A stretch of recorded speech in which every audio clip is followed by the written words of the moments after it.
Bonjour à tous, j'espère que vous allez excellemment bien. Aujourd'hui, on se retrouve pour parler de la route du Rhum, jour numéro 5, cinquième vidéo de débrief de la journée de la route du Rhum avec une course qui a avancé du côté des ultimes, du côté des autres catégories. N'hésitez pas à vous abonner à la chaîne, à rejoindre un commentaire, à mettre un pouce bleu, à partager la vidéo sur les réseaux sociaux, notamment auprès de vos proches si vous pensez que ça peut les intéresser. N'hésitez pas également à commenter la vidéo, n'hésitez pas à rajouter la petite cloche, comme ça vous êtes au courant des dernières vidéos qui sortent sur la chaîne.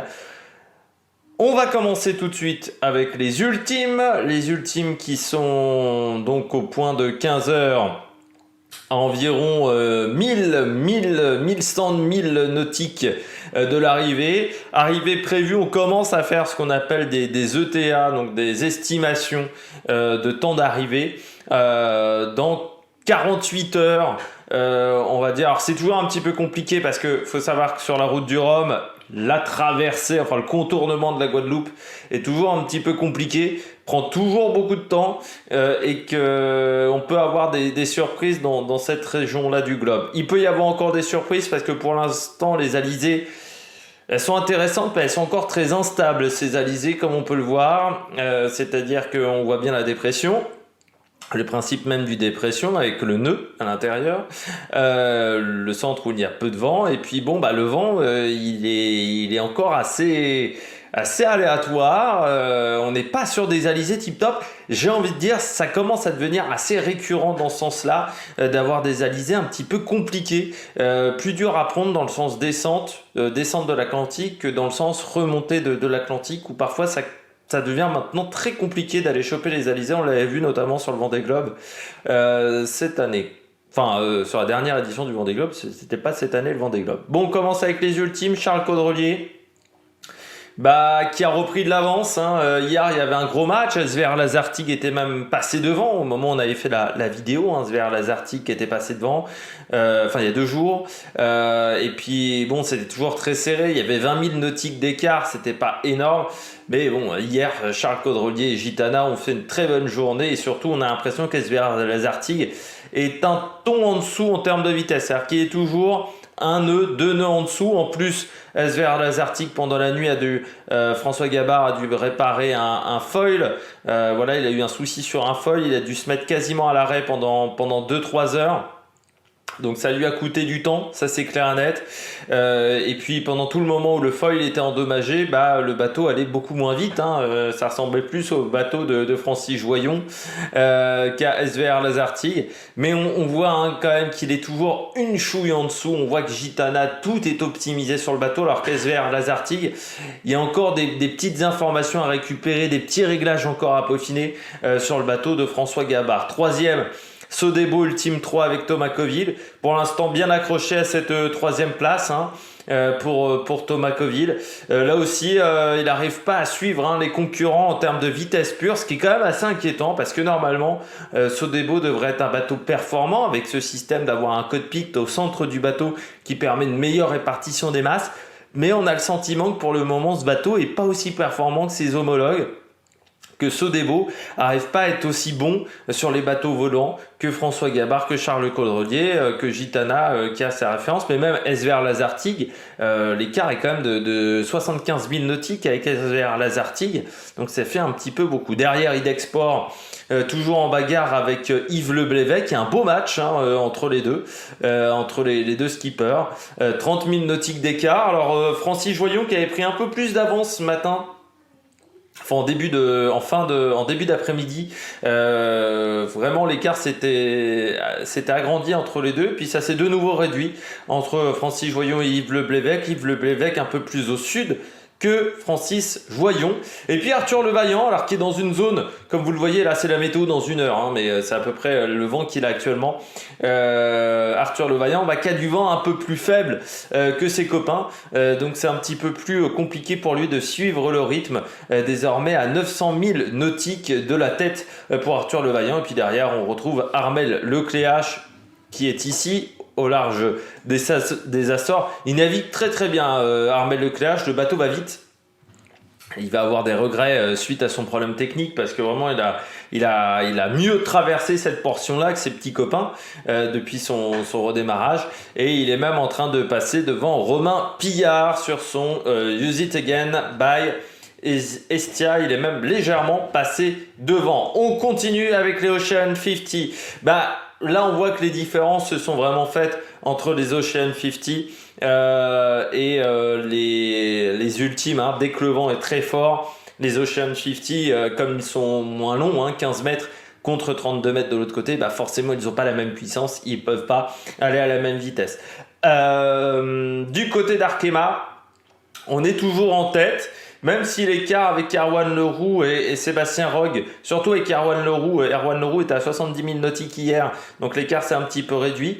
Avec Sébastien Rogue, je crois que l'écart est à peu près similaire. Celui qui n'a pas fait une très bonne journée, c'est Armel Tripon, alors qui est à 85 000 nautiques, mais qui a tenté une route un peu plus au sud, et au départ, un moment qui n'a pas vraiment marché, et c'est vrai que là il se retrouve à avoir pris un petit temps de retard. Il a perdu une vingtaine de mille, 20-25 000 nautiques, Armel Tripon hier, par rapport à ses petits collègues. Même si là, il va peut-être retrouver du vent un peu plus fort désormais. Voilà, 15 nœuds 9. Bon, on voit que les vitesses sont assez similaires. Sur le paquet de tête, derrière, Éric Perron, qui est dans du vent très faible, hein. Il avait tenté une autre stratégie, ça marche pas des masses. Trajectoire assez bizarre même, hein, de Éric Perron. Est-ce qu'il n'aurait pas un petit problème technique? Il faut savoir que les infos arrivent vraiment au compte-gouttes sur la route du Rhum. C'est vraiment l'enfer même pour savoir les infos, parce que je trouve que, par exemple, hier, on va revenir sur le cas Jean-Pierre Dick, mais l'information comme quoi Jean-Pierre Dick est allé sauver un autre concurrent, ça a mis 3 plombes avant d'arriver, donc ça aurait peut-être été intéressant de le dire un petit peu avant. Je trouve que les infos mettent beaucoup de temps avant d'arriver.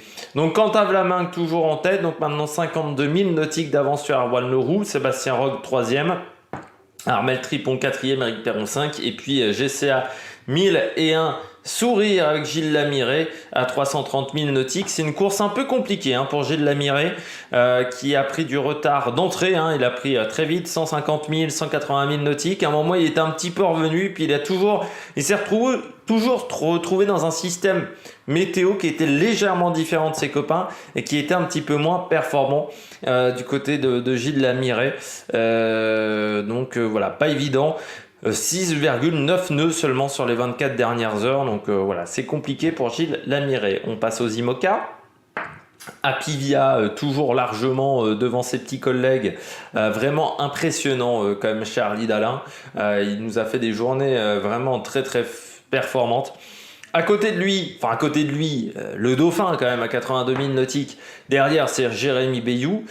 Ça montre que Charal marche fort. Il a pris un départ prudent, Jérémy Bayou, mais son bateau marche très très bien parce que c'est l'un des rares à avoir repris un petit peu de temps à Charlie Dalin. On retrouve ensuite Linked Out de Thomas Ruyant, bateau qui est maintenant éprouvé.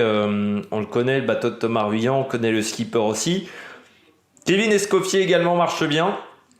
Et puis à côté, vous avez Paul Meillat avec Bioterne, également 5e. VNB Montbana Mayenne. On parle pas beaucoup de Maxime Sorel sur la chaîne, sur nos présentations de course. Mais c'est vrai que son bateau, il est là. Il est plutôt bien placé. Maxime Sorel, voilà, 130 000 nautiques. Justine Métro également là, 7e, la Suissesse qui fait du bon boulot. Et puis on retrouve Benjamin Dutreux 8e, là aussi il ne fait pas beaucoup de bruit, Benjamin Dutreux, mais il est performant. Yannick Bestaven 9e, et Isabelle Dioschke 10e avec MACSF. Ça marche bien pour Isabelle Dioschke aussi. Elle va peut-être faire un très beau résultat, la franco-allemande, qui a souvent eu du mal sur les courses. On se souvient que sur le Vendée Globe, elle était vraiment bien remontée avant d'avoir un problème technique. Et là, ça se passe plutôt pas trop mal pour le moment pour elle. Je pense qu'elle touche du bois. Du côté des concurrents qui ont un peu plus de balles, Initiative Cœur 15e avec un nouveau bateau qui a eu un petit problème technique. Il a fallu faire une petite réparation à l'avant du bateau, donc il a fallu attendre que le vent se calme et affaler complètement les voiles, c'est toujours un petit peu compliqué. Hublot, Alan Roura qui remonte. Alors c'est vrai que ça a été compliqué pour Alan Roura qui était très loin à un moment, il était 30e quasiment. Alan Roura qui est désormais 17e à côté de la Micaline d'Arnaud Boissière qui avait tenté une option d'or qui n'a pas marché. Du côté d'Éric Bellion, 22e avec Comme un seul homme, Powerade by Altavia. Toujours présent, Éric Bellion, avec des projets très intéressants sur son bateau. Guirec Soudé, 24e. Alors Guirec Soudé, l'aventurier, qui là a un gros problème avec sa grand voile qui était déchirée complètement ce matin. Donc il va falloir voir comment il va réussir à réparer Guirec Soudé, surtout que les conditions étaient assez humides. Là, il se trouvait du côté de Guirec. Je vais peut-être même remonter, hop, pour montrer où il est Guirec. Il est là, voilà, précisément. Donc c'est un petit peu compliqué dans un front. Voilà, il a cassé sa grand voile, c'était un petit peu compliqué. Antoine Cornic qui est pas très loin. Louis Duc qui a tenté un coup en début de course et qui au final n'a pas marché. Et puis parmi les concurrents qui sont un petit peu plus loin, Manuel Cousin sur Groupe Cétain qui est un amateur éclairé, notre ami Yongqiu Xiu, le chinois qui est 31e, et puis Oliver R qui ferme le groupe pour le moment. Et puis Fabrice Amédéo n'est pas localisé sur le point de 15h. Est-ce qu'il a un problème technique, Fabrice Amédéo? On ne sait pas, mais pour l'instant il n'est pas localisé. Du côté des classes 40, les classes 40 qui ont une journée compliquée avec un énorme front, ils se prennent grosso modo 2 fronts d'affilée dans la tête avec du vent fort. Donc vraiment très compliqué. C'est surtout très compliqué pour les derniers concurrents de la flotte et pour les Roms mono. Johan Richomme en tête désormais, lui qui avait pris un petit peu de retard parce qu'il avait volé le départ, eh bien il s'en est très très bien sorti, Johan Richomme, et surtout il augmente son avance. Ce matin, il avait 0,5, 0,6 000 nautiques. Désormais, il a 1 000 nautiques, 0,5. Donc, il augmente un petit peu son avance sur Keguiner avec Corotin Douguet qui fait toujours une très bonne course. Ces deux-là s'échappent par rapport au reste de la flotte, notamment Xavier Macaire, Ambrogio Beccaria sur la Grande Pirelli et Mathieu Perrault. Simon Coster a perdu un petit peu de temps, il est désormais 6e, juste devant Luc Berry et Axel Tréhin. Et puis on retrouve ensuite Alberto Bona et Antoine Carpentier. On voit que ça commence vraiment un petit peu à se clarifier la situation du côté des classes 40, c'est-à-dire que la situation commence... Les bateaux commencent un peu plus à s'éparpiller. On avait jusqu'à maintenant un très gros paquet. Là, le paquet est un peu moins important et qu'il faut maintenant attendre la 10e place pour être à moins de 40 000 nautiques, alors qu'hier, c'était 13e ou 14e. Donc voilà, il y a des concurrents qui ont perdu un petit peu de temps et qui se retrouvent un petit peu plus loin. Mais on voit que on pourrait avoir quand même un sacré match autour de la Guadeloupe. Et un Lian Lipinski qui a fait une très mauvaise journée. 16e désormais, Lian Lipinski à 101 000 nautiques. Voilà, il a du mal. Lian Lipinski et puis Quito de Pavan qui était 16e hier, 19e aujourd'hui, du côté du concurrent d'expérience. Voilà, si on remonte un petit peu du côté des concurrents, donc Ivica Kostelic a dû réparer. Serenis Consultini avec Jean Galfion. Il s'est arrêté de nouveau, Jean Galfion, pour faire des examens médicaux au Portugal parce que voilà, il se sentait pas très bien après avoir reçu un choc à la tête du côté de cette catégorie. Et puis Eora avec Rupert Henry abandonne la course. Pour l'instant, il n'est pas marqué en abandon, mais il va abandonner dans les heures à venir. Et puis Jean-Pierre Balmès sur Full Save également abandonne. Problème également sur le bateau, trop de problèmes techniques en fait sur ces bateaux. Donc on est obligé d'abandonner. Et Rupert Henry, c'est parce qu'il a un problème de défaillance structurelle avec une cloison dans le bâton. Et il a décidé de se retirer pour des raisons de sécurité. Je remonte un petit peu pour les abandons. Du côté des différents concurrents, voilà, Jean-Pierre Balmès, problème de ballast et de hook, voilà, de trinquette donc ce qui est dangereux parce que hood de trinquette, c'est quand vous êtes, c'est la voile de tempête, hein, la trinquette, donc ne pas pouvoir l'utiliser parce qu'on ne peut pas l'accrocher, hein. Le hook, c'est le petit crochet qui permet de l'accrocher. Eh bien, c'est un petit peu problématique en termes de sécurité. On poursuit en Rome multi avec Gilles Buchenhout toujours en tête devant, enfin désormais en tête depuis hier avec les différents abandons. Deuxième, Roland Jourdain. Troisième, Marc Guillemot. Roland Jourdain qui voit Marc Guillemot se rapprocher alors que Gilles Buchenhout commence à prendre pas mal d'avance, hein, avec 100 000 nautiques. Quatrième, Loïc Escoffier. GDD, cinquième avec Alvar Mabir. Et puis dans cette catégorie, Charlie Capel 11e avec son Acapella, le Happy de Laurent Teimer est 10e. Il a fait 2 très belles journées, hein. Happy, vraiment ça a bien navigué.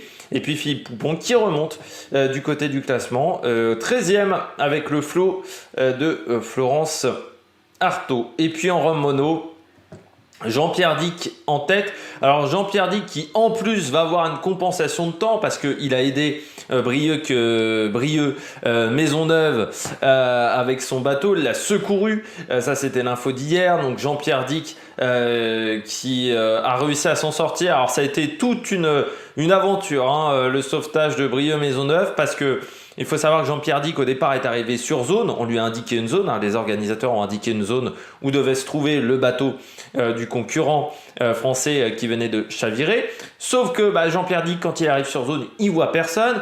Heureusement, il arrive à contacter un cargo qui était également sur la zone de recherche et qui participait également aux recherches, qui l'a aperçu à un endroit. Donc Jean-Pierre Dick a décidé de se rendre à cet endroit-là, il a croisé Brieuc Maisonneuve, mais le problème c'est qu'il fallait le secourir et que le bateau de Jean-Pierre Dick est très haut vu que c'est un voilier de plaisance, donc pas forcément facile pour monter dedans. Donc heureusement il a trouvé des équipements, il pensait même pas qu'il avait ça dans son bateau, il a trouvé des équipements, notamment une échelle qui a permis aux concurrents français de grimper, surtout qu'il était un petit peu en état d'hypothermie et physiquement il était un petit peu fatigué, il a réussi à le secourir. Deuxième, donc Catherine Chabot, mais l'écart est de 58 000 nautiques, mais en fait l'écart est plus important parce que Jean-Pierre Dick va avoir une compensation de temps. Troisième, Willy Bicinte. Quatrième, Elora, le bateau d'Olivier Niensgern. J'espère que je prononce correctement, ce qui ne doit absolument pas être le cas. Et puis SOS Pare-Brise avec Daniel Escalard qui a dû réparer. Et non localisé, c'est Wilfried Clerton qui était parti sur une voie un peu plus au nord. Mais là, vous voyez, la flotte vraiment dans cette catégorie est balayée en ce moment même par un énorme front. Et ça risque d'être compliqué pour les concurrents dans les heures à venir. On leur souhaite bien du courage dans les heures à venir pour s'en sortir. J'espère que vous avez aimé cette vidéo. Si vous avez aimé cette vidéo, n'hésitez pas à vous abonner à la chaîne, à réagir dans les commentaires, à mettre un pouce bleu. Demain, même heure pour le débrief de la course. Et puis, je pense que pendant les 2 prochains jours, ça sera même heure. Et puis peut-être que lors de l'arrivée des ultimes, on fera une vidéo un petit peu plus tôt où on essaiera de faire une vidéo dès l'arrivée des premiers ultimes, dès l'arrivée du premier concurrent. Allez, ciao ciao sur l'Amérique Production.